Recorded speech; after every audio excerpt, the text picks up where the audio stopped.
Now, here are my thoughts on Donald Trump before we take our break. The Republicans are very happy with him by and large, so there's a lot of infighting, some wanting Bush, Jeb Bush, others wanting some of the other characters. Here's what no one is talking about, and I thought I'd share this. First, he talks about how he would negotiate better deals. Okay, that he's this, worth $8 or $9 billion? All right. Well, then why didn't you also take credit, Mr. Trump, for your Chapter 11 bankruptcy 4 times? In a period of 17 years, you had 19 failed businesses. Companies were given debt relief, came with specific terms that you, Donald Trump, no longer be in charge of such as the Taj Mahal and Trump Plaza Hotel. How many hundreds of millions of dollars did those people lose? Also, there's one thing when you're a self-made person you weren't. Your father, Fred Trump, gave you an inheritance that's been estimated as low as $40 and high as $200 million. Nice way to start your life. Your father founded the Trump Organization. You didn't. You became president of your dad's business in 1974 at 28 years of age. However, by 1990, you had accumulated $5 billion in debt. In 2004, Trump Hotels and Casinos filed Chapter 11. In 2009, Trump Entertainment filed Chapter 11 for the 3rd time and has stated on the record, quote, "I do play with bankruptcy laws. They're very good for me." Good for you? How about the investors? In the early 1990s, Trump personally, not his companies, had $900 million of personal debt. His companies had $3.5 billion in corporate debt. Trump Shuttles, remember the airplane? In 1988, one of the least profitable airlines ever. He had a plan to buy an airline and make them more expensive by featuring maplewood veneer floors and chrome-seated belts and gold-plated toilet fittings. His planes became known as the Flying Golden Toilets, but apparently never took any customers that far off the ground and went broke. The Catcher, he financed it with $380 million loans from 22 banks. Not one ever saw a dollar, and since he defaulted on the loans, the banks repossessed the assets. Trump Ocean Resort Vega, a project that got $32 million from investors. Then he sent them a letter stating that the loan negotiations collapsed and the buildings that were supposed to be built didn't exist. He quit the project quickly and then told investors they were lucky if the buildings had ever been built, they would have lost more money. Trump makes money and protects himself by countersuing those who sue him. In the case of the Ocean Resort, when the developer Irongate sued him, he filed suit for $8 million more. Irongate went bankrupt before the suit started. How about Trump Mortgage? Started in 2006, he claimed it would be America's #1 home lender. In a year and a half, it closed. How about Trump Tonic? Didn't hear of that? Created in 2006, Trump predicted his tonic vodka will be the most requested drink in the United States. Apparently, the company just exists as a mirage and doesn't make any vodka now.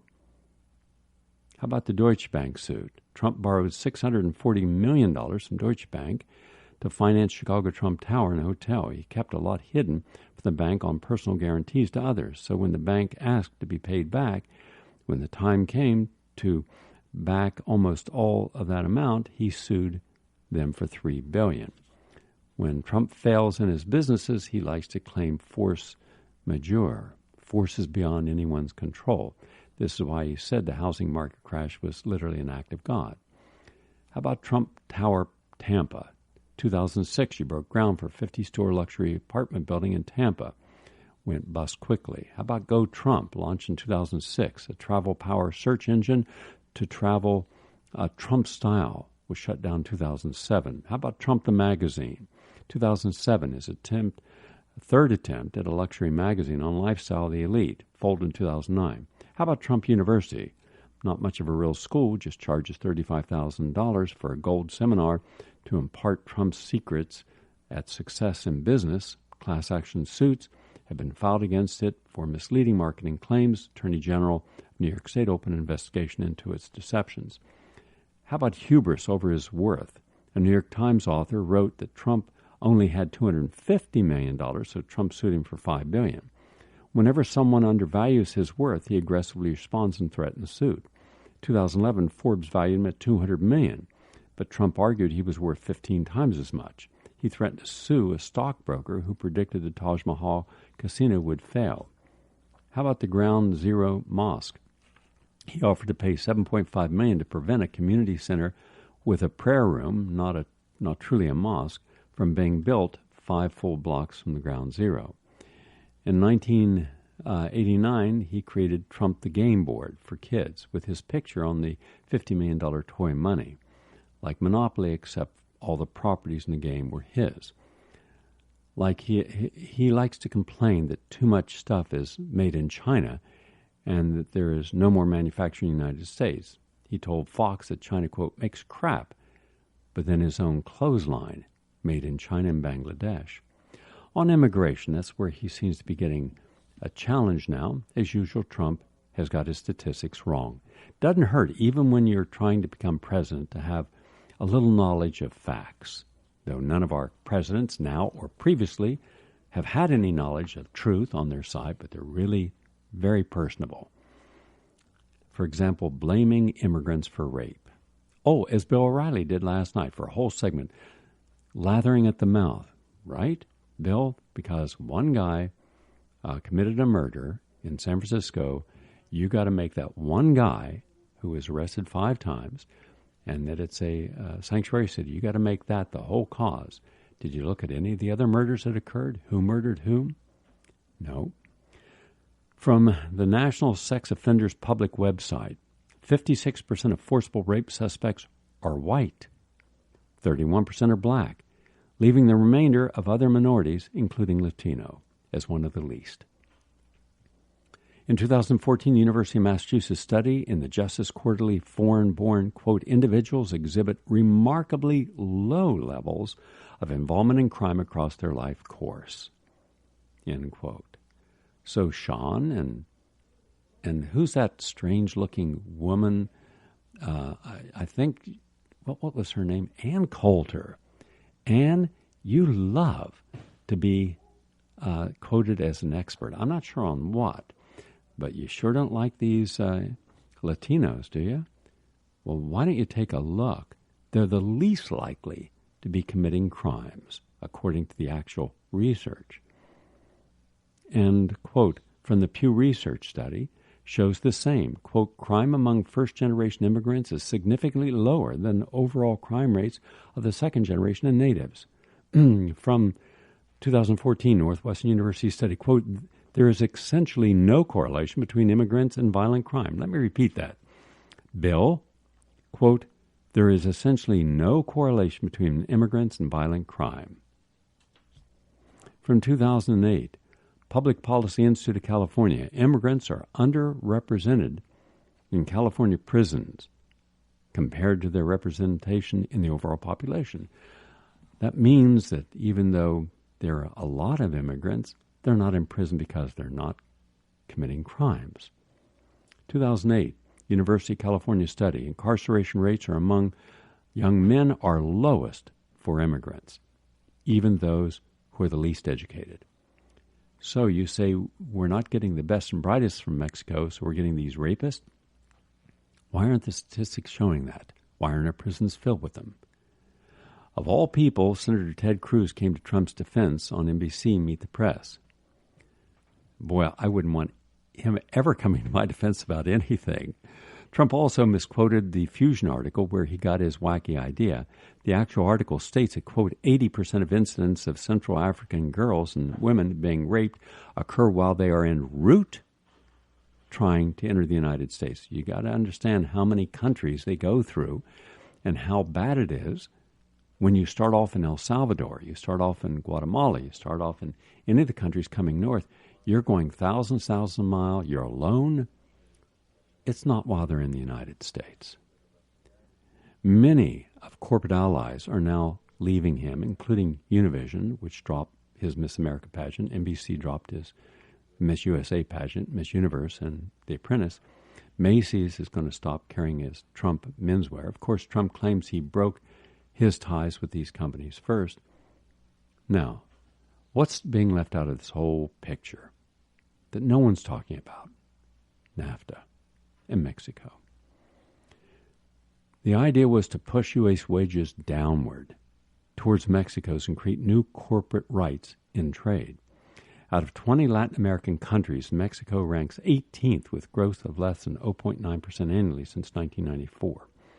Now, during the 1960 to 1980, Mexico per capita gross domestic product doubled, with huge improvements in living standards for most Mexicans. If it had been able to continue at that rate, you would have had Americans going into Mexico because it would have had a higher standard of living. The actual facts show that for 20 years, you had an improvement in standard of living, a reduction in crime for the average person. Then comes around Smiling Bill. You know, the guy that no matter what he does, whatever crimes he's committed, and why don't you ever look what he did in Arkansas? When NAFTA consolidated anti-development economic policies and tied Mexico to the United States economy.